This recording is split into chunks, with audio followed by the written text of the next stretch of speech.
जब से सृष्टि पैदा हुई है तब से अब तक जितने भी बहुत इंटेलेक्चुअली बहुत ही शार्प लोग थे उनको ब्राह्मण कहा जाता है। ये कोई जाति नहीं है।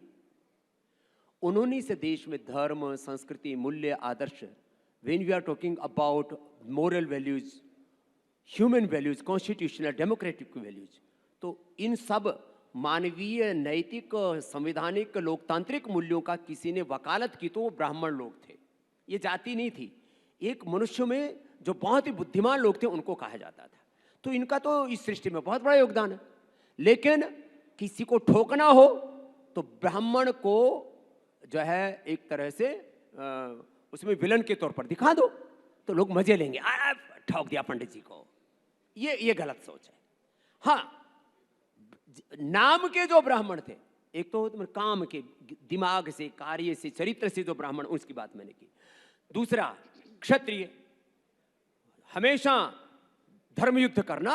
एक तो युद्ध अपराध होता है जो अभी हो रहा है, युद्ध अपराध की मैं बात क्यों नहीं कर, युद्ध में अन्याय से लोगों को बचाना ये क्षत्रियों का काम रहा। और उसमें सभी जाति वर्ग समुदाय के लोग सम्मिलित हैं। आज भी सेना में सभी लोग हैं कि नहीं है, तो ये क्षत्रियों का काम है। वैश्य का काम है समाज में कहीं अभाव ना हो। सूत्र का मतलब है सेवा करना, शुचिता, पवित्रता में जीना।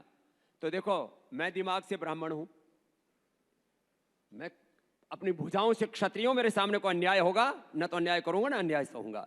मैं अपने कर्म से मैं वैश्य हूं और शूद्र हूं, क्योंकि मैं अभाव को इस देश में दूर कर रहा हूं।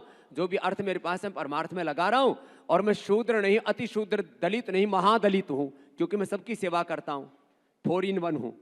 तो ऐसे सबको, समाज को देखना चाहिए। न ब्राह्मण को गाली दो, न क्षत्रिय को, न वैश्य को, न शूद्र को। सब एक दूसरे का सम्मान करो। और अपने शरीर में सब कुछ है। 37 ट्रिलियन सेल्स हैं। 37 ट्रिलियन सेल्स, अष्टचक्र, नवद्वार, 72 को 72,10,201 नाड़ियां ब्राह्मण से मुखमासित बाहुराजन्य कृत उरुतु तदस्य यद्वैश्य पदभ्याम सूत्र आ जाता। ये व्यक्ति की बात है, ये कोई जाति की बात नहीं है। सिर से कोई पंडित पैदा नहीं होता, भुजाओं से कोई क्षत्रिय पैदा नहीं होता, यहाँ से कोई वैश्य पैदा नहीं होता, और पैरों से यहाँ कोई यूट्रस लगा यहाँ से पैदा हो जाएगा। पैदा तो माँ के पेट से ही सब होते हैं। इसलिए जात पात, ऊंच नीच, ये सब झमेला करके कुछ लोगों ने घोटाला कर रखा है। तार्किक रूप से समझोगे तो कोई भेद नहीं हुआ।